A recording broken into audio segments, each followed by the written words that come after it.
Mari tunduk kepala kita berdoa. Bapa di dalam surga, kami datang dalam ucapan syukur, terima kasih Tuhan. Karena sungguh Tuhan baik dan Tuhan menyatakan kebaikan-Mu di dalam hidup kami. Kembali malam hari ini, kami bersyukur untuk kesempatan kami boleh datang memuji, memuliakan nama-Mu. Kami juga sebentar akan menaikkan doa-doa kami kepadamu. Dan tiba waktunya juga bagi kami untuk membuka firman-Mu ya Tuhan. Kami mohon waktu kami membuka firman-Mu, bukalah juga hati kami. Jadikanlah hati kami seperti tanah yang baik. Supaya ketika benih firman-Mu ditaburkan boleh sungguh-sungguh berakar, bertumbuh, dan juga berbuah nyata di dalam hidup kami. Berkati hamba-Mu yang menyampaikan, semua kami yang mendengar, Tuhan tolong. Agar pada akhirnya kami bukan hanya jadi pendengar-pendengar firman yang setia, tapi mampukan dengan kuasa, dengan pertolongan dari Roh-Mu yang kudus. Kami dimampukan menjadi pelaku-pelaku firman-Mu di dalam hidup kami, di dalam keseharian kami. Bersabdalah ya Tuhan, kami anak-anak-Mu sedia mendengarnya. Dalam nama Tuhan Yesus Kristus Sang Firman yang hidup, kami menyerahkan pemberitaan firman-Mu. Amin. Silakan duduk. Shalom. Selamat malam Bapak Ibu Saudara yang dikasihi Tuhan. Bersyukur kesempatan ibadah bukan sekadar kebiasaan, rutinitas, tapi biarlah kita mengalami perjumpaan dengan Tuhan secara pribadi dalam setiap ibadah kita. Tema yang malam hari ini akan kita pikirkan bersama adalah Allah berbicara melalui orang-orang di sekitar. Nah, ini menjadi satu rangkaian yang saya lihat juga dalam tema-tema yang saudara sedang pikirkan di dalam waktu-waktu ini. Dan Allah yang adalah penguasa hidup kita, Dia Allah yang terus menyatakan kehendak-Nya di dalam kehidupan kita, termasuk melalui orang-orang di sekitar kita. Kalau saudara lihat, Allah sering berbicara melalui orang-orang di sekitar kita. Nah, pertanyaannya, apakah kita peka mendengarkan? Ya, ada satu bagian firman Tuhan yang akan kita baca malam hari ini di dalam kitab Kisah Para Rasul, pasal yang ke-9. Kita akan membaca ayat yang ke-10 sampai dengan ayat yang ke-19. Ya, mari Bapak Ibu Saudara, kita akan membaca ayat ini bergantian. Saya akan mulai baca ayat 10. Mohon Bapak Ibu Saudara membaca ayat 11. Kita bergantian nanti sampai dengan ayatnya yang ke-19. Di Damsyik ada seorang murid Tuhan bernama Ananias. Firman Tuhan kepadanya dalam suatu penglihatan, "Ananias." Jawabnya, "Ini aku Tuhan."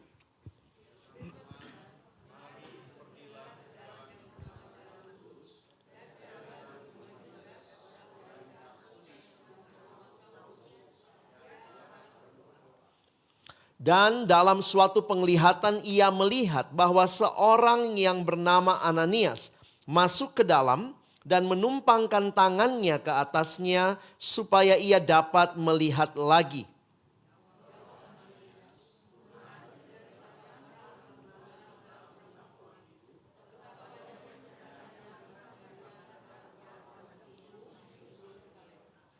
Dan ia datang kemari dengan kuasa penuh dari imam-imam kepala untuk menangkap semua orang yang memanggil namamu.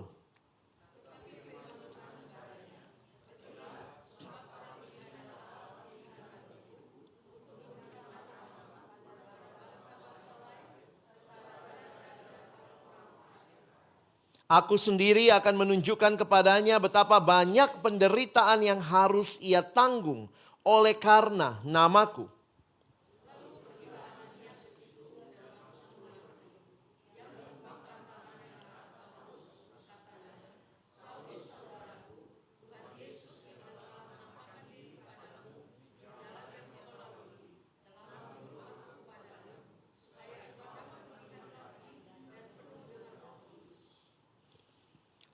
Dan seketika itu juga seolah-olah selaput gugur dari matanya sehingga ia dapat melihat lagi. Ia bangun lalu dibaptis. Ayat 19a dan b, saudara silakan.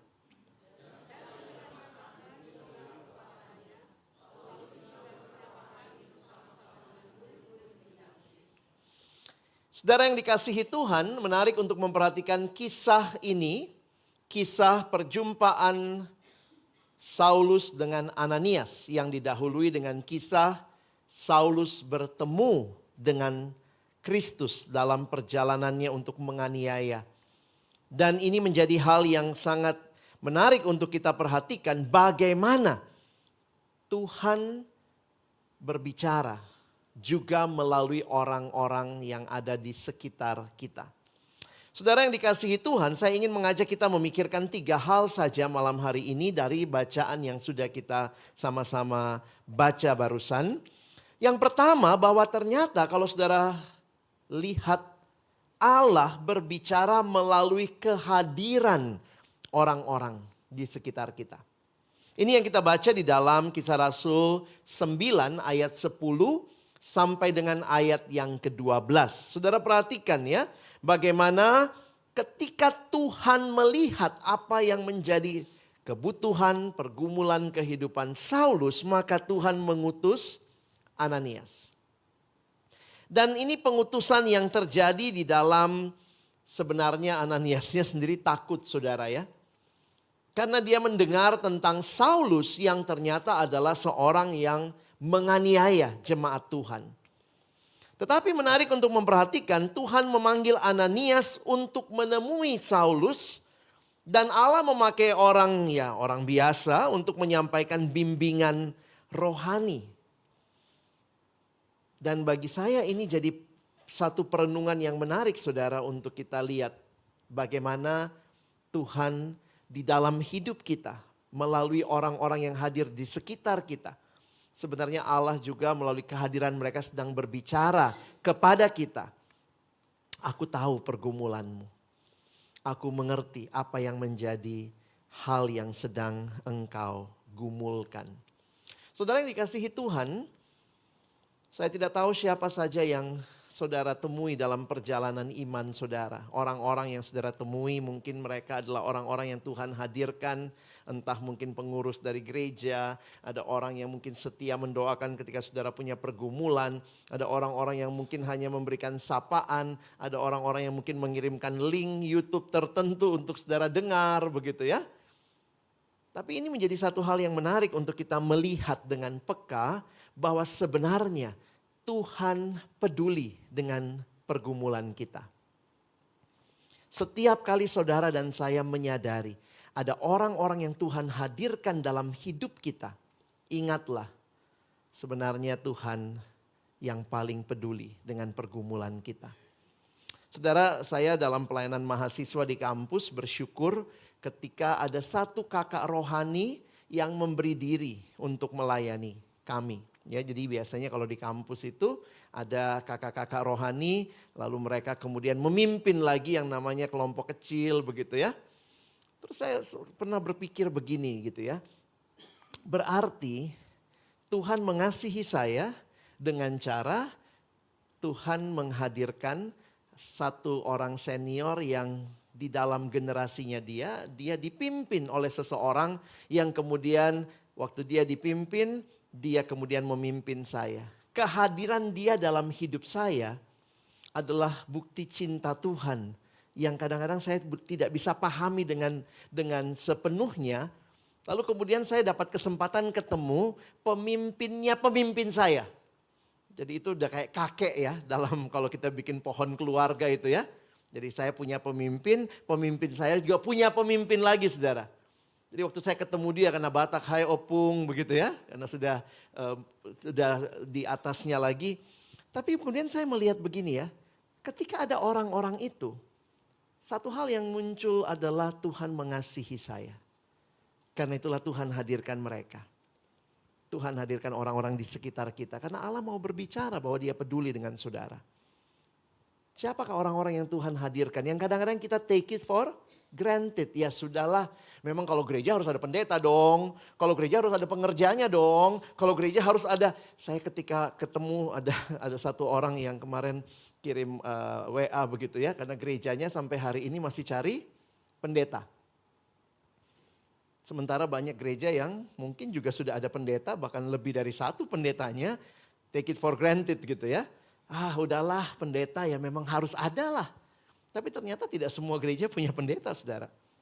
Tidak semua gereja juga punya pengerja yang baik, yang cukup begitu.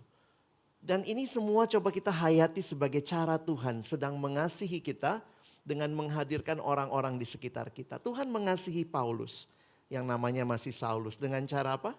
Tuhan hadirkan seorang Ananias. Semua takut sama Saulus. Tuhan utus Ananias. Jadi ini yang pertama saudara ya. Allah berbicara melalui kehadiran orang-orang. Coba lihat lagi. Siapa orang-orang di sekitar kita yang Allah hadirkan. Seringkali juga kadang-kadang relasi antar personal itu gak mudah saudara ya. Tapi sadar apa tidak, Tuhan mengaruniakan komunitas kepada kita. Jadi saya sering pelayanan ke anak remaja, satu waktu ada satu anak remaja bilang begini ya. Kak Alex saya mau komplain. Saya bilang komplain kenapa? Kata kakak masuk pelayanan aja biar bertumbuh. Saya masuk pelayanan kok saya ngerasa, saya pikir awalnya pelayanan itu suasananya surgawi, ternyata nerakawi. Begitu saudara ya. Saya bilang kenapa gitu ya. Terus kemudian dia cerita dia punya satu teman. Dan teman ini ternyata satu seksi sama dia ya. Satu bagian sama dia. Tapi kata dia mereka ciong saudara ya. Jadi kalau di rapat dia ngomong begini-begini aja. Bukan yang lain yang protes. Malah teman satu seksinya yang bilang enggak begitu begitu ya. Jadi akhirnya anak remaja ini merasa gua sama dia kayak ciong banget kak. Terus saya bilang kamu mau ngapain? Saya mau keluar aja dari pelayanan. Terus kemudian saya bilang sama dia, coba pikir-pikir dulu ya. Saya tanya sama dia, kamu pernah doa gak minta kesabaran? Pernah kak? Nah ini jawabannya. Gitu ya. Tuhan hadirkan orang-orang yang bikin kita gak sabaran ya. Kadang-kadang begitu juga ya. Ada orang bilang, iya habis di gereja orangnya ini banyak kucok-kucok ya. Si kurang cocok gitu ya. Tapi kalau kita menghayati dari sisi yang berbeda, kehadiran orang-orang seperti itu juga ternyata adalah cara Tuhan mengasihi saudara. Tuhan mau saudara bertumbuh. Bayangkan kalau semua orang tuh sama seperti kita. Yang kita mau dia ikutin semua. Justru ada orang yang bilang tidak, ada yang bilang tunggu, ada orang yang mungkin ayo lebih sabar begitu ya. Alkitab berkata besi menajamkan besi. Orang menajamkan sesamanya. Saudara belajar buah roh. Kasih, sukacita, damai sejahtera, kesabaran, silakan lanjutkan sendiri ya. Tapi waktu saya pelajari semua buah roh itu ternyata bukanlah terjadi di dalam kesendirian. Kalau saudara belajar buah roh bertumbuh, karakter kita bertumbuh ketika ada sparring partnernya. Makanya orang itu bertumbuh dalam kekristenan itu di dalam komunitas. Kalau semua orang gampang dikasihi, mungkin saudara gak struggle juga mengasihi ya. Tapi karena kita ketemu orang-orang yang sulit dikasihi, jadinya kayaknya kita lebih berdoa ya. Gitu kali ya. Lebih banyak sabar. Saya bersyukur di kampus dulu ikut kelompok kecil saudara. Kalau ditanya, di mana saya belajar sabar? Saya tidak belajar sabar di khotbah saja. Saya bisa catat khotbah pendeta, wah pertama sabar itu begini. Saya bisa tulis semua makalah tentang sabar. Tapi di mana saya belajar sabar? Di dalam sebuah kelompok yang kecil. Yang di dalamnya Tuhan hadirkan sahabat-sahabat yang membentuk saya. Jadi saudara kan biasanya kalau dalam kelompok kecil itu ada sharing ya. Nah saya ingat sekali saya punya satu teman kelompok dulu. Dia itu kalau sharing saudara, dia kalau sharing panjang. Dan lama. Dan gak jelas. Itu yang bikin pusing ya. Jadi dia kalau cerita, ini mungkin karena pengaruh bahasa daerah ya. Dia kalau cerita itu, saya kemarin orang biasanya ya, dia saya kemarin sambil dia ketawa. Main bola Jadi kalau dia udah sharing, saya sama pemimpin kelompok saya itu udah cari posisi biar gak bobo. Ya, jadi supaya saya kemarin bawa bola kita nunggu gitu ya. 10 menit dia cerita, intinya dia main bola kemarin menang 1-0. Tapi berapa lama nunggunya? 10 menit saudara. Orang tuh beda-beda ya. Coba bayangkan kalau semua orang sama kayak kita. Di gereja juga gitu kan. Ada orang yang mikirnya cepet, ngomongnya cepet. Ada yang mikirnya cepet, ngomongnya lambat. Ada yang mikirnya lambat, ngomongnya cepet. Ada yang mikirnya lambat, ngomongnya lambat. Ada yang gak mikir ngomong. Nah itu tambah pusing saudara ya. Tapi kadang-kadang saya pikir gini ya, Tuhan, kenapa Tuhan hadirkan orang yang seperti ini? Ternyata itu juga cara Tuhan membentuk saudara dan membentuk orang itu juga. Maka kita harus syukuri itu. Tuhan lagi bentuk saudara, jadi kalau ketemu kucok-kucok, puji Tuhan. Tuhan terima kasih, ada orang yang saya doakan terus tiap hari gitu ya. Coba saudara lihat samping kiri kanan, ini yang suami istri, terima kasih ya udah ngajarin gue sabar ya. Tuhan pakai lu buat gue sabar gitu ya. Kehadiran itu cara Tuhan mengasihi saudara. Jadi walaupun tidak selamanya seperti yang kita bayangkan, tetapi Tuhan berbicara juga melalui kehadiran orang-orang yang dihadirkan di sekitar saudara dan saya. Saudara punya orang tua, saudara punya kakak beradik, koko cici, saudara punya anak mungkin. Nah semua kan beda-beda ya. Nah kalau semua sama ya sudah, tidak ada no struggle gitu ya. Tapi karena berbeda, bagaimana mengasihi anak ini kok susah begitu ya. Dan ada yang kayaknya gampang dikasihi, kalau yang ini kok kayaknya susah, diomongin sekali nggak cukup. Yang ini berkali-kali sehingga akhirnya papa mamanya kalau ketemu, aduh kak saya bohong sama anak gua sendiri gitu ya. Banyak yang datang sama saya karena dia pikirnya saya pembimbing remaja ya. Kak Alex gimana ya, gue ngomong sama anak gua ya, dalam hati anak-anak lu kok gue yang pusing gitu ya. Tapi itulah realita bahwa ternyata kehadiran itu tidak selamanya juga gampang. Tetapi ada pergumulan, perjuangan yang di dalamnya Tuhan lagi mau bicara kepada saudara dan saya. Ini yang pertama. Kedua, bukan hanya melalui kehadiran tetapi juga melalui tindakannya. Sebenarnya sangat menarik ketika akhirnya Ananias bisa aja nolak saudara. Serem kok Paulus ini. Ya, baru bertobat juga beneran bertobat nggak? Kita kan suka gitu ya kalau lihat orang baru bertobat ya. Apalagi kalau artis-artis gitu baru tobat udah kasih kesaksian. Aduh ntar 2 minggu lagi balik lagi ke agama sebelumnya begitu ya.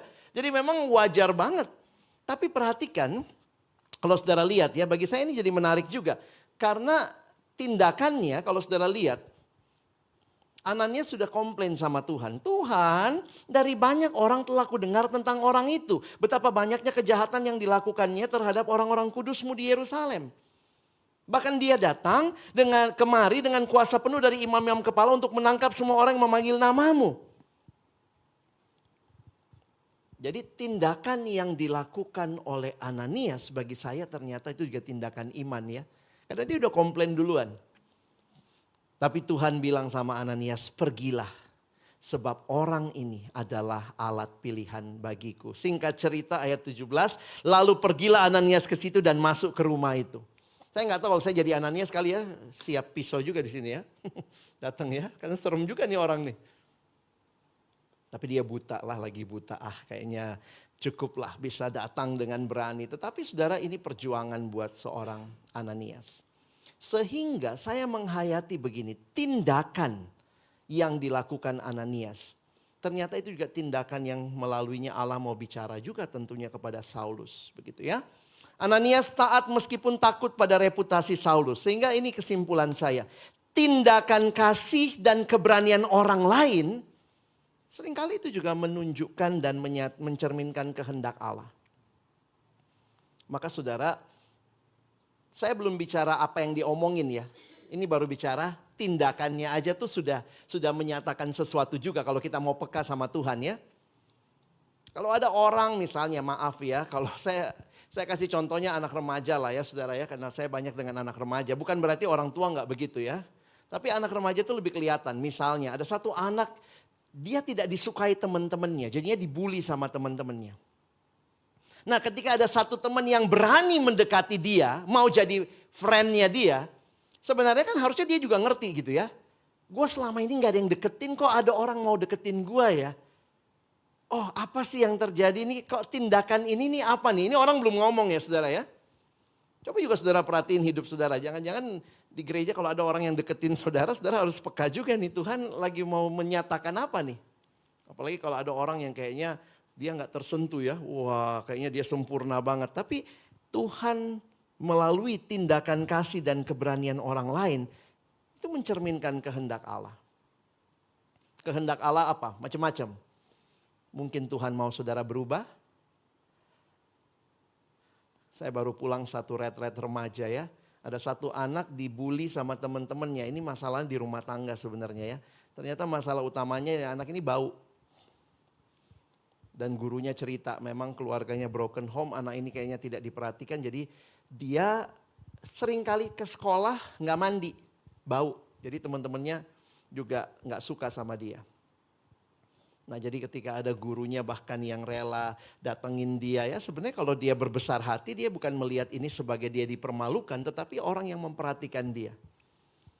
Jadi saudara lihat juga ya, ketika misalnya dalam hidup kita ada orang yang berani datang dan mungkin masuk ke wilayah-wilayah pribadi kita. Yang kita rasa pribadi, tapi sebenarnya Allah lagi mau menyatakan sesuatu saudara. Ketika ada pergumulan rumah tangga, suami istri yang mau bercerai. Kadang-kadang kan kami pendeta disuruh ini ya, tolong dulu Kak. Dalam hati saya ya itu kan sebenarnya masalahnya dia. Tapi ketika kita harus mengangkat telepon untuk masuk ke wilayah pribadi mereka, sebenarnya harusnya bisa kita lihat sebagai apa? Cara Tuhan mengasihi kita.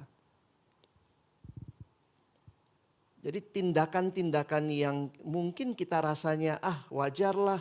Atau kok berani banget, kok dia masuk ke dalam wilayah pribadi kami. Tapi saya pikir itu bagian yang kita harus ingat dan perhatikan Tuhan sedang berbicara sesuatu. Nah tentu yang terakhir, yang ketiga adalah pesannya apa.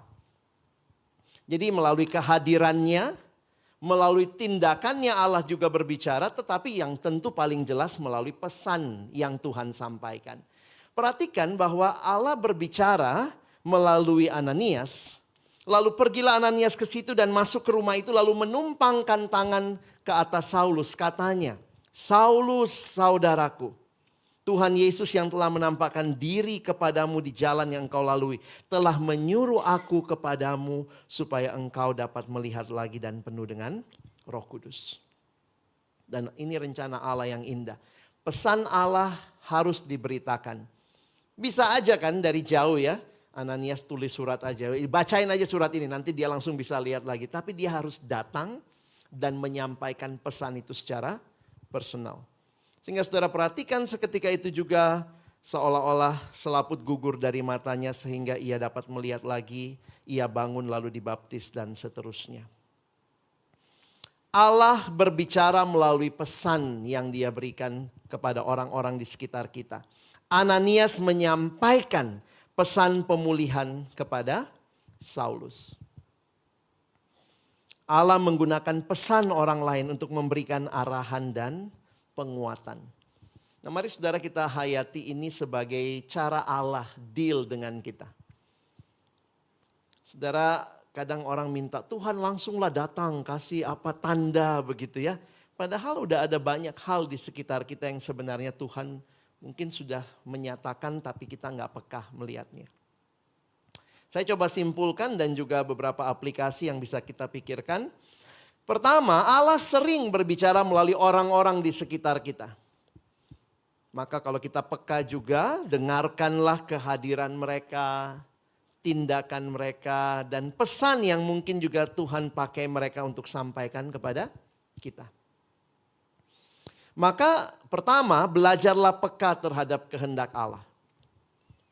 Lihat setiap interaksi dengan orang lain sebagai potensi suara Allah. Tentu juga bukan semuanya pasti suara Allah ya. Interaksi sama orang yang syirik, masa suara Allah gitu ya. Orang yang toksik mungkin saudara harus tahu. Apa pesan yang Allah ingin Anda tangkap melalui mereka.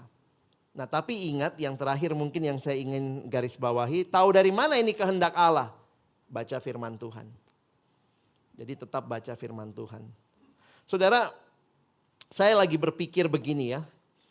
Kalau ada satu kebiasaan baik yang dulu waktu itu saya diajarkan juga oleh beberapa senior hamba Tuhan. Mereka bilang sebaiknya juga kita punya waktu-waktu merefleksikan diri setiap hari. Itu juga baik. Kenapa? Karena hidup yang hanya dihidupi, dijalani dengan cepat tanpa kita berhenti dan merenungkan, bisa jadi kita nggak belajar sesuatu. Kalimat sederhananya dia bilang begini ya, it's the stop that keeps you going. Waktu-waktu berhenti itulah yang sebenarnya membuat kita bisa terus berjalan maju. Jadi sederhananya gini saudara ya, punyalah kebiasaan misalnya sebelum menutup hari ini, coba saudara renungkan lagi. Siapa saja yang saudara temui hari ini? Kadang-kadang kita biasanya cuma merenung, hari ini gue ngalamin apa aja ya.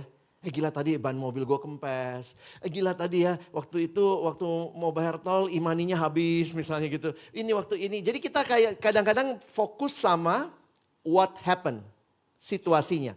Tapi waktu itu saya dapat pencerahannya, coba juga lihat siapa saja yang saudara temui hari ini.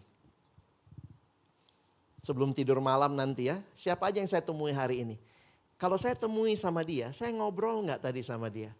Waktu saya ngobrol, kira-kira saya belajar apa yang Tuhan mau ajarkan buat saya? Nah itu jadi satu hal yang menarik ya. Misalnya tadi saya ternyata ngobrol dengan petugas TPS begitu ya. Misalnya ada yang diajarkan, wah itu jadi menarik, memperkaya hidup rohani kita. Tadi saya datang lebih awal, saya ngobrol sama Pak Martin di sini. Beliau tanya tentang pelayanan saya.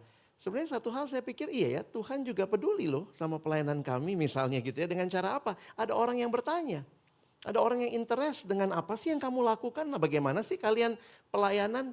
Itu kan cara Tuhan juga sehingga mungkin buat saya yang lagi, aduh Tuhan ada nggak ya gunanya pelayanan yang gue lakukan. Oh Tuhan peduli. Dan dia tanya itu lewat orang di sekitar kita. Jadi mari kita peka ya, kita tambah satu lagi. Siapa yang kita temui seharian ini? Tuhan lagi bicara apa melalui kehadiran dia? Aduh Pak, saya ketemunya mertua. Aduh kayaknya sedih banget gitu ya yang ketemu mertua. Apa yang Tuhan lagi mau ajarkan? Kalau saudara peka mungkin saudara bisa lihat, wih mertua gue mulai berubah loh gitu ya. Itu cara Tuhan juga berbicara ya. Itu yang pertama. Yang kedua, hormati orang-orang yang dipakai Allah. Ya tentu. Khususnya dalam pelayanan dalam gereja ya, ketika ada mimbar, ada hamba Tuhan, ada orang-orang yang Tuhan pakai. Jangan meremehkan orang-orang yang Tuhan pakai meskipun mereka tampak biasa. Tuhan Yesus itu kasih alat peraga sangat sederhana. Dia ambil anak kecil. Lihat anak kecil ini. Jika kamu tidak menjadi seperti anak kecil ini, kita bahkan bisa belajar dari anak kecil. Amsal bahkan bilang belajarlah pada semut. Jadi jangan sombong gitu ya, kalau yang ngomong siapa baru kita dengar. Tapi kalau yang ngomong misalnya anak kita, apa sih, tahu apa sih kamu anak? Orang tua suka gitu kan. Anak kayaknya iya nih baru jadi orang aja, emang tadinya monyet Pak. Gitu ya. Orang tua suka bilang ini baru aja jadi orang, udah sombong kamu, baru punya penghasilan sedikit. Kalau apa yang kita dikatakan anak kita benar, kenapa kita mesti marah? Ya. Jadi hati-hati juga kita belajar, lihat orang-orang yang Tuhan pakai. Belajarlah dari teladan Ananias yang sederhana namun taat. Ananias mau pergi dan juga taat. Nah, kalau saudara yakin bahwa orang-orang di sekitar saudara Tuhan bisa pakai untuk saudara, jangan lupa berarti saudara pun bisa Tuhan pakai untuk orang lain. Maka jadilah saluran berkat Allah bagi orang lain. Jadilah seperti Ananias, berani taat dalam melayani sesama. Dan jangan-jangan ada orang-orang yang Tuhan mau saudara bantu, saudara bimbing. Dan kalau gereja Tuhan, kita menjadi tempat di mana saling melihat, saling mendengar, saling menikmati kehadiran Allah melalui kebersamaan, maka itu akan jadi sangat indah. Nah jadi kiranya kita bukan hanya belajar dari dunia di sekitar kita, orang-orang di sekitar kita, tapi biarlah kita berdoa. Tuhan waktu aku hidup sesuai kehendak-Mu, pakailah hidupku jadi berkat bagi sesama. Sehingga waktu mereka melihat hidupku, biarlah mereka melihat siapa pemilik hidupku. Kiranya Tuhan menolong kita, bukan cuma jadi pendengar firman, tapi jadi pelaku-pelaku firman-Nya. Amin. Mari berdoa. Tuhan terima kasih untuk firman-Mu, kebenaran-kebenaran yang menyegarkan hati kami. Menolong kami melihat hidup kami lebih utuh lagi di dalam Tuhan. Terima kasih orang-orang yang Tuhan hadirkan di sekitar kami. Itu juga menjadi cara Tuhan terus menyatakan kasih-Mu, terus menyatakan teguran-Mu, terus menyatakan kehendak-Mu bagi hidup kami. Melalui kehadiran mereka, melalui tindakan mereka, dan juga melalui pesan-pesan yang mereka sampaikan. Kiranya kami makin peka dan makin dibentuk sesuai kehendak-Mu. Pakai kami juga jadi berkat bagi sesama di mana Tuhan hadirkan kami. Di keluarga kami jadi berkat bagi pasangan kami, suami atau istri, anak-anak, orang tua, mertua. Kami bukan menjadi batu sandungan, tapi pakailah hidup kami jadi berkat bagi kemuliaan nama-Mu. Sekali lagi kami bersyukur, kami menutup firman-Mu dalam nama Yesus kami berdoa. Amin.